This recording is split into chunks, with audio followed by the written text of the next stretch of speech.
Well, it kind of just happened.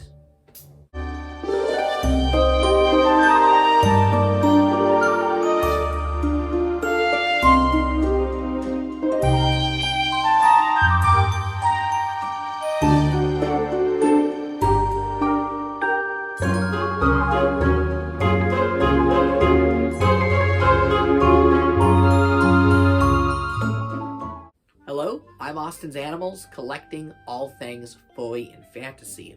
And being that combination, furry and fantasy, it's a wonder I haven't gotten into the Narnia franchise yet. Yeah, I've managed to evade Narnia for 23 years of my life. I remember it dearly. It was a big part of the 2000s with the Disney movies and all. There were video games and toys. It was a whole multimedia thing, but at the time, I was into more important things like Shrek and Cars. Ka-chow, indeed. And here I am, 23 years old, reading The Lion, the Witch, and the Wardrobe for the first time in my life. But you can never be too old to read children's books. And I find myself enjoying these books more as an adult, honestly, than I think I would have as a kid. Not only because Narnia in particular has a lot of allegories and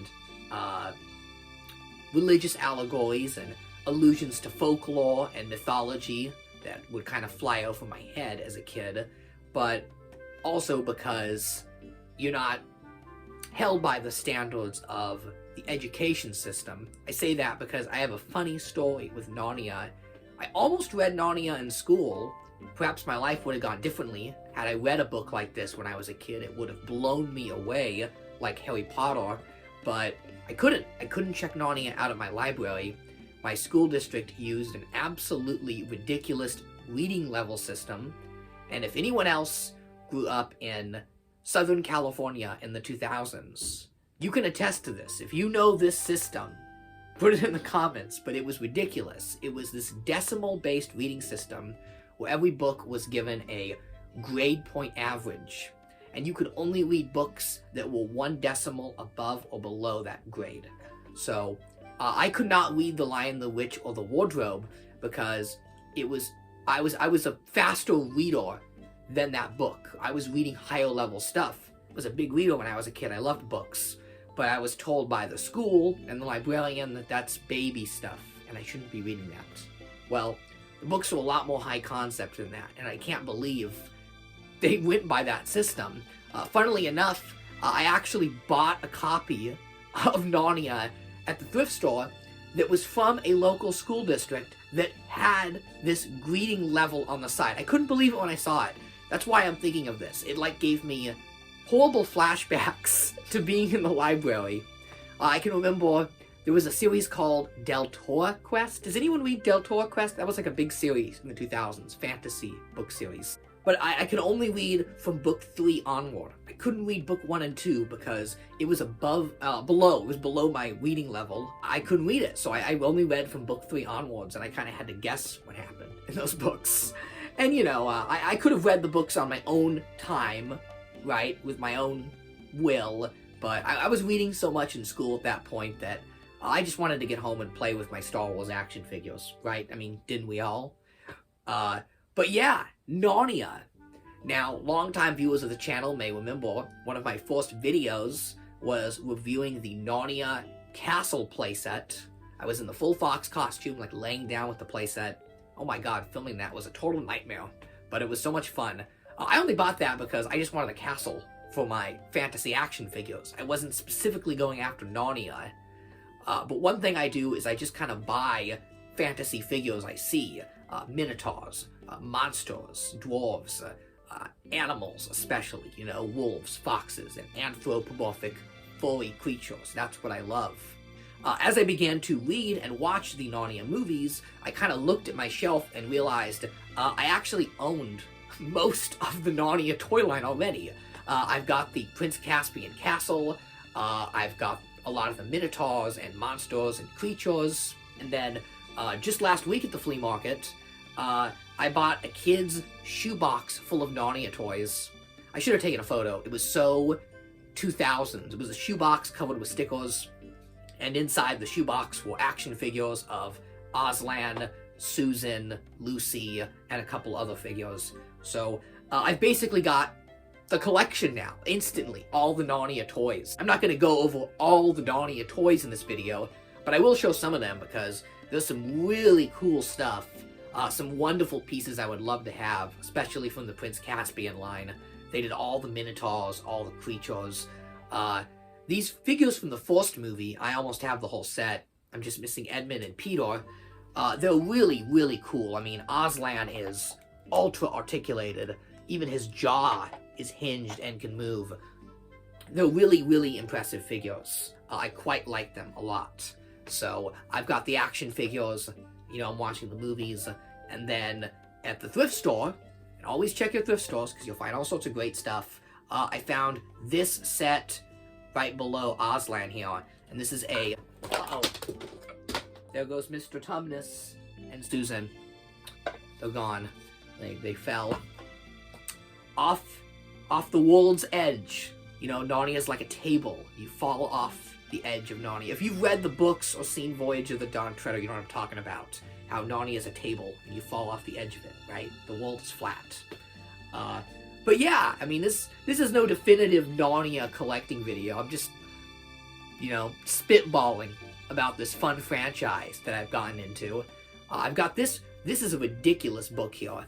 I found this too while thrift shopping. This is all of Narnia in one book with Tilda Swinton on the cover there. So it's hilarious this exists. It's like a tome of Narnia, and they've made the text really tiny so that you can get all of the content in here. It's 7 books. There's 7 books in this thing. It's ridiculous. This is not how you should read or experience Narnia. I do not recommend it. This is not the way to go about it. If you're gonna read it, go thrift shopping and find some old tomes, some hardcover, leather-bound vintage copies. That's what I've got here. Let me try and move this stuff around without damaging any of my toys. I've got a wardrobe here. And you can see how cool these covers are. So this is book 4. This is the Silver Chair. It's the one I'm reading right now. And look at that cover. Is that the coolest cover ever? Like, I just love the Renaissance-style covers these old editions have. And the new ones just don't have this charm. And they're hardcover, and they're bound, and just, you know, you read this, you feel like you're in a fantasy adventure. These books are fantasy, right? Super cool. This is an older copy. This is early 80s Dawn Treader. Look at that artwork. It's so psychedelic. This may be 70s, actually. If you know, put it in the comments. But it's super psychedelic and trippy, which is perfect because Dawn Treader is a trippy book. Here we've got the boy and his horse, you know, with Aslan on the cover here. This one here is pretty interesting. This is The Magician's Nephew, book 6. It's a prequel to Narnia. It tells you how Narnia came to be and how the animals became anthropomorphic and started talking and standing on their hind legs. But what's interesting is that it was published as the 6th book. Even though it's a prequel, it's book 6. But after 1990, they kind of had a bit of George Lucas revisionist history where this suddenly became episode 1, as they felt that the prequel should be the first book people read. Now, I don't agree with that sentiment. Ooh, Aslan, don't fall. Narnia needs you. It'll die without you. Basically, they all depend on this line. He's literally Jesus Christ. But I don't recommend buying the new editions. For one, like I said, the covers are not good and they don't have that charm. But also because The Lion, the Witch, and the Wardrobe is book 2 now. And this is book 1, which is not how it should be. The Lion, the Witch, and the Wardrobe is book 1. This is book 6, the way I see it, because The Lion, the Witch, and the Wardrobe is a very approachable book. It's very simple. It's a classic fairy tale-like story. And the Narnia books kind of get more advanced as they go on. They grow up with the reader, in a sense. And I think only after getting introduced to the world of Narnia do you want to learn how it came to be. It'd be really boring to read a random prequel story before getting to the crux of it. Plus, it ruins the illusion of Aslan and the creatures of Narnia, you know? It's like if you watch Star Wars from episode 1, The Phantom Menace, you see all the Jedis and all the cool stuff, and I mean, look, I like the Star Wars prequels. I know, I grew up with them. I got a nostalgia for them, but you definitely should start from the original Star Wars. Otherwise, the mysticism and lore is kind of spoiled. What else? Oh, I've got the companion to Narnia. This is great. This is a 1980s encyclopedia. Really cool encyclopedia to Narnia. I much prefer something like this to the Narnia wiki. No offense to the Narnia wiki. I'm sure you're a nice resource too, but this is just such a nice book. It's got all the characters, all the creatures, talking about every aspect of Narnia. So, yeah. I think the Narnia books are quite wonderful. They're quite charming. They're they very much feel like folklore, like they were written a long time ago. But they've also got, contemporary and fun references, especially in Don Treadle when they get their American cousin, Eustace. He's kind of a comic relief. He's a funny character.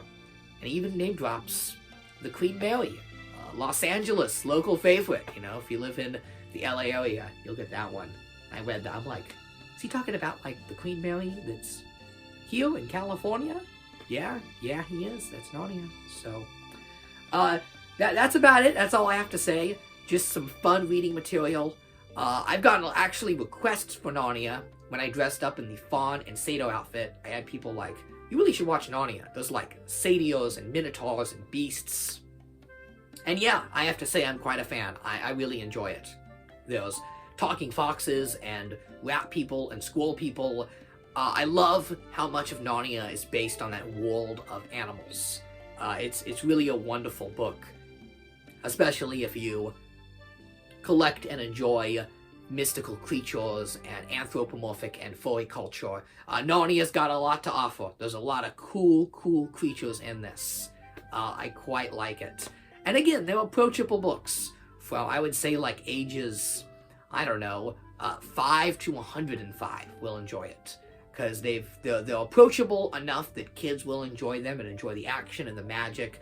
But they're also very philosophical books that there's a lot to unpack, I already want to reread these with a sharper lens and kind of dissect some of the scenes.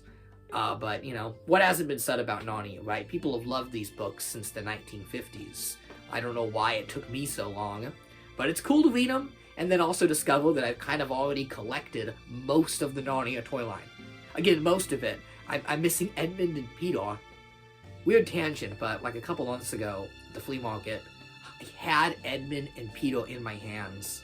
The action figures, and I didn't buy them. I should have bought them. I've got buyer's remorse, but, they were just humans, and I mainly collect animals and creatures. Heck, if they were elves, I probably would have bought them. I like elves. Got some cool elf figures up there. But now I'm on the hunt, right? I'm gonna find Edmund and Peter. I'm gonna complete my set of figures and enter the fantastical world of Narnia. I'm happy to add another fun franchise into the Book of Austin's Animals. It can sit quite nicely alongside Ewoks and Shrek, right? I mean, Narnia came out right in the middle of Shrek Mania. Think about that. We had Narnia and Shrek at the same time. And then, like, a few years before that was... Lord of the Rings was the same year of Shrek. Boy, we were, like, totally blessed with, like, the best fantasy movies ever years ago. That's wild to think about. Simultaneously, there was the Lord of the Rings, Shrek, and Narnia. Like, that's amazing. And now all we have is Dungeons and Dragons, Honor Among Thieves, which I'm definitely not sponsored by. Anyone gonna go see that train wreck? I don't think so.